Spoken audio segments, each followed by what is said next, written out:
There is nothing quite like a win in overtime, am I right?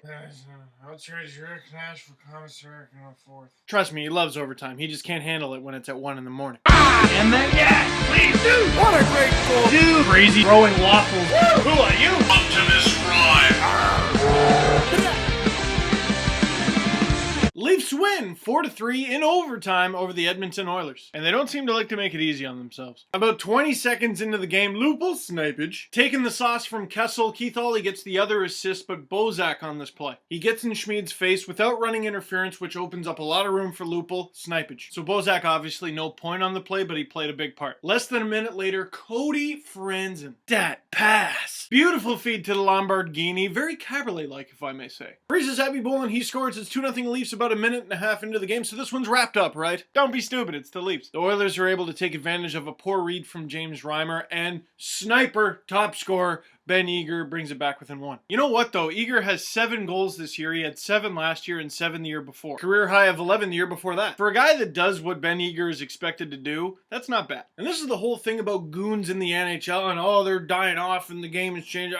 No. Sean Thornton in Boston is a great example. If you can play, you'll play. His job is to fight, but he can do other things. And it's like any job in any field, anywhere on the planet, it's good when you're able to do more than one thing. Speaking of guys who can do more than one thing, Taylor Hall ties it up in the second. 2 things about this play. 1, bad line change. And number 2, kind of similarly to what Bozak did on the first Leaf goal, Jordan Eberle barely stayed onside. So he's the only reason the play continued, let alone the Oilers scored. So now a couple really easily avoidable mistakes have the Leafs give up a 2-goal lead. It's a tie game heading into the third, second game in 2 nights. I'm going to go out on a limb and say that's not ideal. Leafs outshot 13-3 in the second. With all due respect to the Oilers, they're a young and exciting team to watch. I love watching the Edmonton Oilers, but their defense, you should probably be able to get more than 3 shots past them. Leafs trying to crawl into a shell a little too early in the game, and it cost them. Luckily, Jake Gardiner has a rocket. Takes the feed from Clark MacArthur, and even Francois Beauchemin's like, damn, that's a good shot, because I think that's what Beauchemin sounds like. Question of the game, it's not going to be the SteveDangle.com poll today, but I might make it one before the game in Vancouver.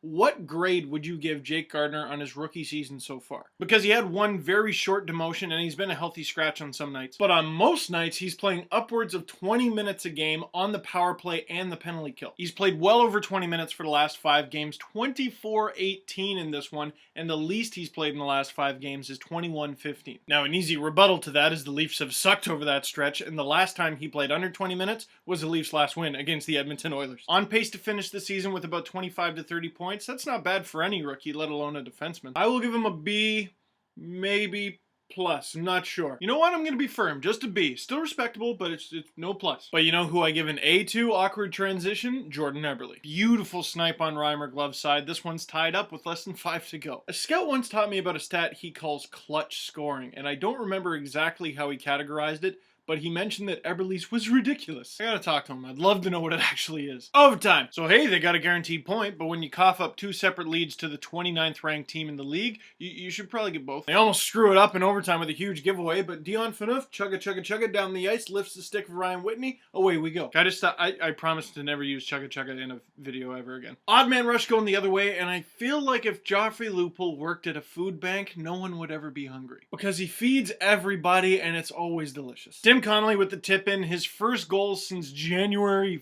5th, and his first point since the last time the Leafs beat the Oilers. Happy for Connolly, kind of got the monkey off his back, but can I criticize him for one thing? Paul Hendrick doing the interview after the game and basically says something along the lines of, so I understand you weren't feeling too well, but, you know, how did it feel to get that goal? And he gets his face like Henny Hasbio, like, I don't know where you get your information. In post-game interview with Ron Wilson, he goes, yeah, I think Connolly played well. I think he played well the other night as well. You know, he needed intravenous fluids before the game because he's kind of coming down with the flu. So to answer your question, Tim, your coach, you just scored the OT winner. Maybe lighten up a bit. Question of the game. Luke Schenn was a healthy scratch in this one. What happens against Vancouver? Franzen played well, played over 20 minutes and had 2 points. Can't sit him. Ollie with an assist. He was a +2 and played just under 17 minutes. That's not half bad. Komisarek, just over 15 minutes, was a -1. I know plus-minus is a bogus stat, but was a -1 and no points. So for me, if you have to sit a guy against Vancouver that played against Edmonton, it would be Komisarek, but they also won the game, so maybe you just leave the roster as it is. Or does it mean there's a trade coming? Probably not. I don't think so. I don't know. So let that be the SteveDangle.com poll. Which defenseman do you think the Leafs are going to scratch against the Canucks? And I'll give you a whole bunch of options. I said heading into this Western road trip, the Leafs need to get at least 3 of a possible 6 points. Well, they got 2 against Edmonton, but now they got to get at least 1 out of Vancouver. Fun. So follow me on Twitter at Steve_Dangle. I got my Facebook, Tumblr, a whole bunch of other craziness in the underbar. And please check out the polls and everything else that's awesome on SteveDangle.com.